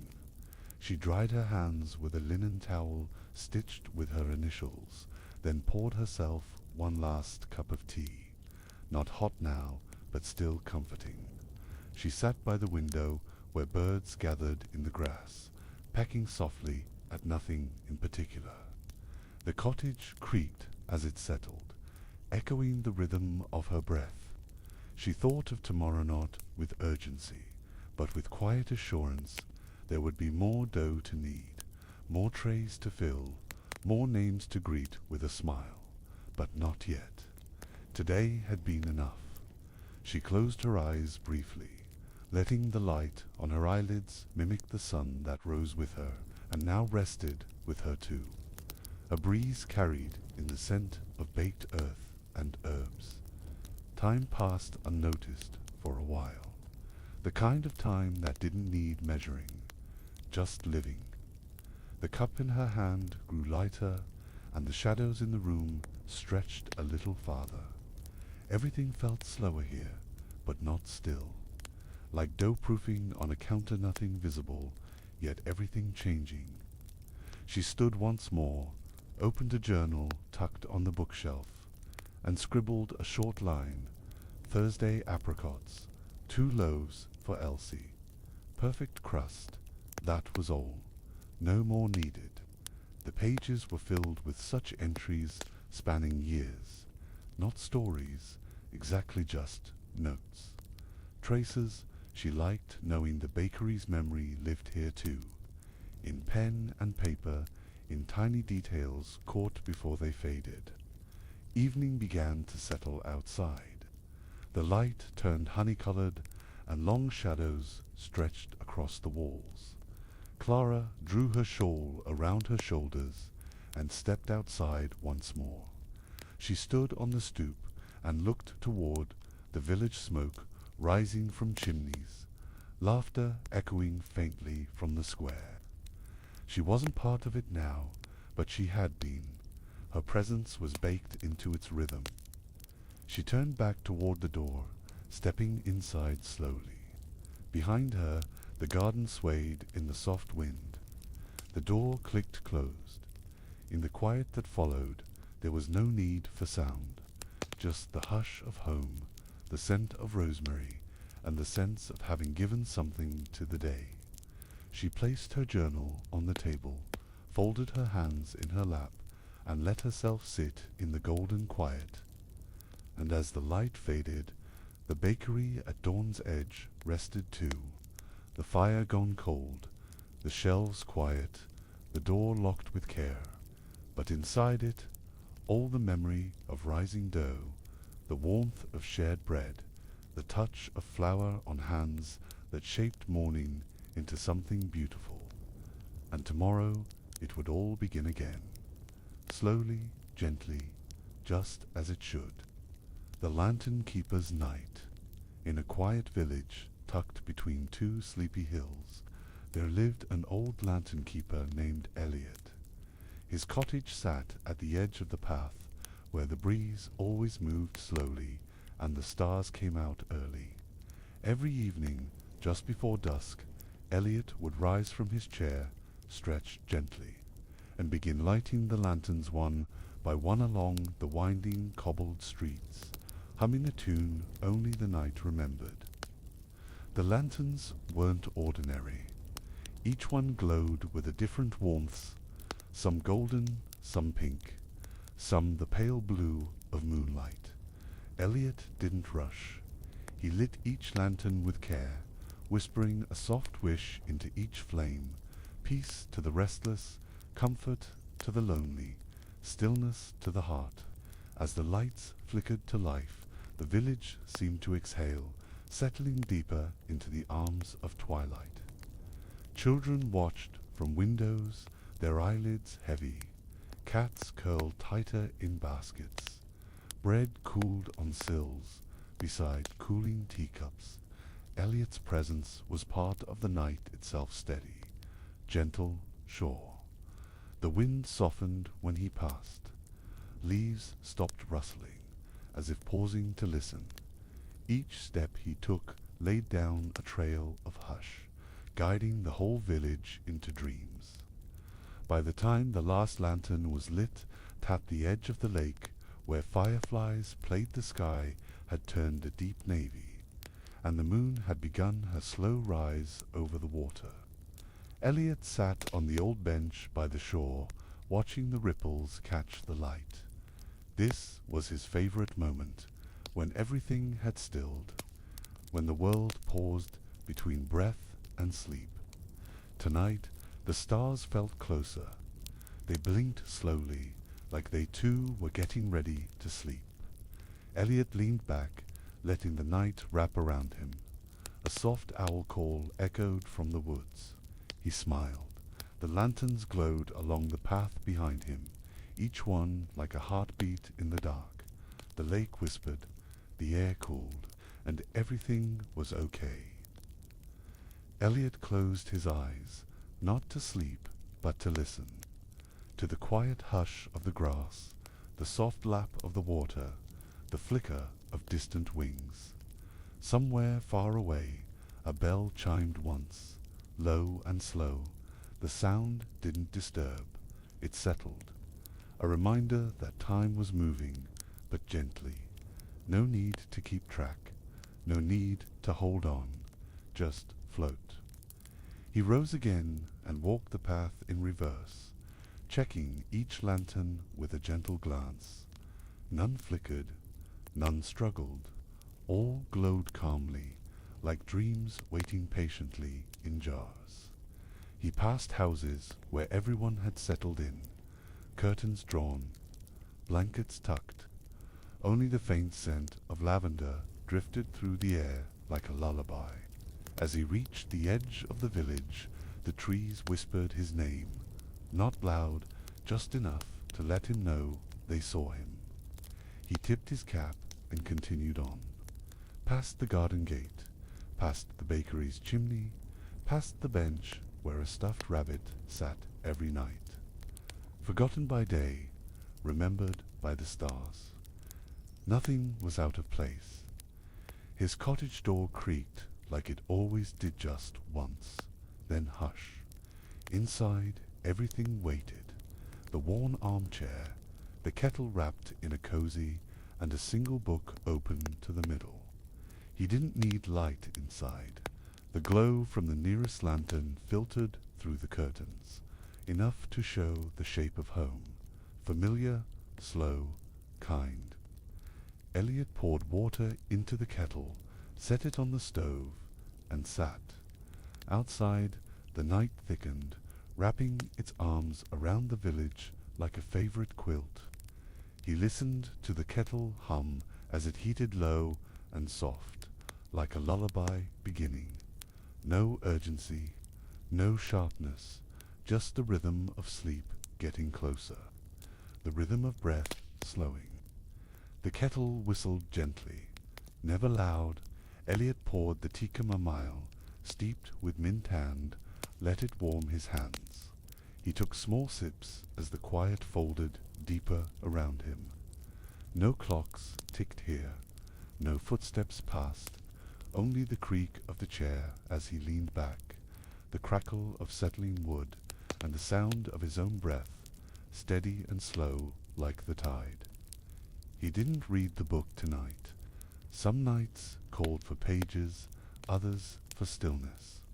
He simply sat, watching steam rise from his cup, each wisp disappearing into the hush. His eyes grew heavier. The lanterns outside shimmered gently through the curtains, each one like a hush held in glass. Elliot smiled, knowing sleep was close. There was nowhere else to be, nothing else to do. He stood once more just to peek outside. The village slept, peaceful and wrapped in warmth. Windows dark, doors closed. Even the cats had stopped their wandering. He whispered good night to the wind, who responded with a small, cool kiss on his cheek. Then he shut the door gently and returned to his chair, letting the last sip of tea cool between his fingers. His eyelids drooped, his arms loosened, the cushion beneath him molded just right, familiar from 1,000 evenings before. The lanterns outside would stay lit until morning, their flame steady, their glow soft. Elliot's work was done. His body knew it. His thoughts slowed until they no longer formed sentences, just soft impressions, drifting like feathers. He imagined floating, not flying, just weightless and warm, held by the sky. He imagined curling into the clouds, the way a cat might curl into a sunny spot. He felt the night cradling him. He let go of his breath a little longer. The chair creaked once, as if sighing with him, and then fell still. His tea cooled forgotten, but it didn't matter. Sleep had arrived. Outside, a lantern flickered not. Out, just a soft flutter, like a dream shifting. The wind moved gently down the path, checking on doors, tucking in branches. The moon rose higher, bathing rooftops in silver. Stars blinked slower now. The whole village was resting. Even time itself seemed to take a break, pausing between seconds so everything could sleep. In the darkness, soft shapes moved. A moth drifting past a window, a leaf curling deeper on the ground, a dream slipping quietly into a child's mind. All around, the lanterns glowed on, keeping watch. No harsh light, no noise, just the feeling of being held like a hand around yours, like a blanket that breathes. It was a perfect night for sleeping. Elliot, now fully asleep in his chair, breathed in slow rhythm. His hands rested gently on his chest, rising and falling like the lake's surface. The warmth of his final thoughts, something about a younger self chasing fireflies, lingered faintly. He didn't stir, he didn't dream wild things, just colors, just comfort, just calm that stretched into stillness. And when morning would eventually arrive, the lanterns would quietly dim, knowing their job was done. The village would stretch, the bread would rise, and Elliot would open his eyes slowly, without alarm, but for now, the world stayed wrapped in its nighttime hush. Every heartbeat matched the rhythm of sleep. Every corner whispered, rest. So if you ever feel the weight of the day press too hard, imagine Elliot walking down a lantern-lit path, humming softly, lighting one gentle flame after another, each one a little pocket of peace, each one a signal that it's safe to slow down, to soften, to sleep. The lanterns glow, still somewhere, maybe just outside your window, maybe inside you now. The village that slept with the stars, nestled in a wide valley, surrounded by slow hills and sleepy trees.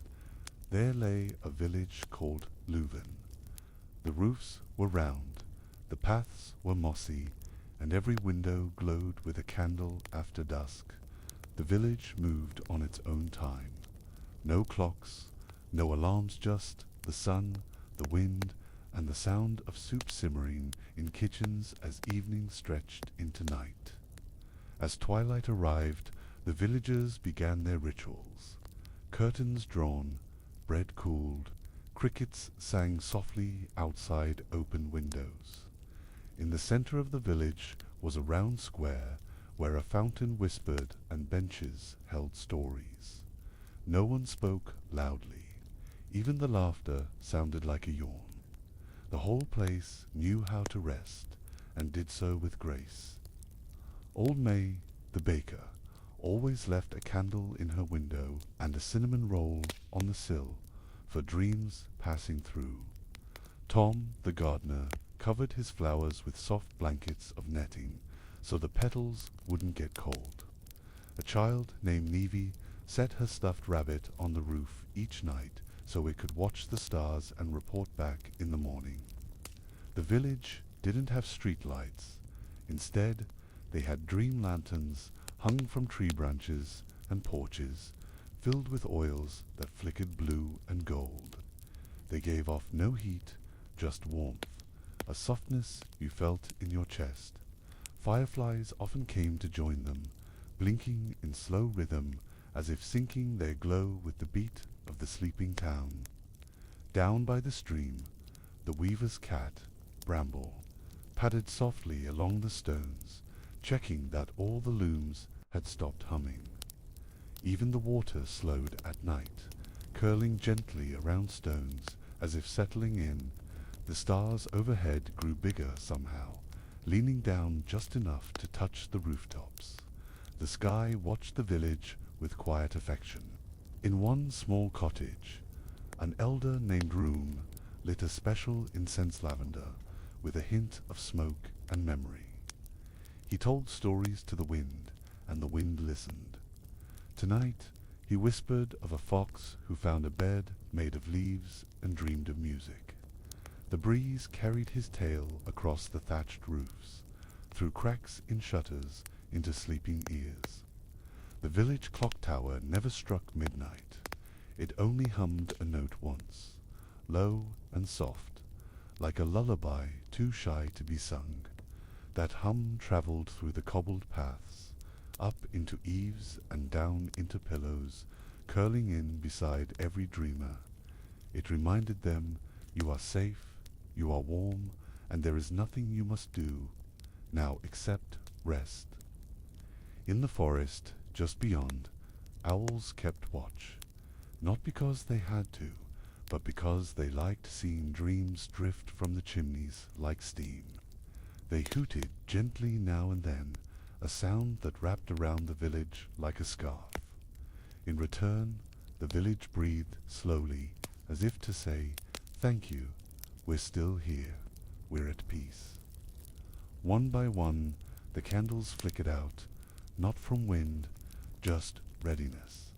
A kind of shared sigh among windows and doors. Even the fountain in the square trickled slower, as though it too was dreaming. All that remained were the stars, the lanterns, and the steady, sleeping heartbeat of a village that understood the sacredness of quiet. And if ever you pass by Lovend, though few do you might feel it, that softness in the air, that hush that wraps around your thoughts, it stays with you even after you leave, a kind of gentle knowing that somewhere, out there, the whole village sleeps beneath the stars, and waits patiently for you to rest too.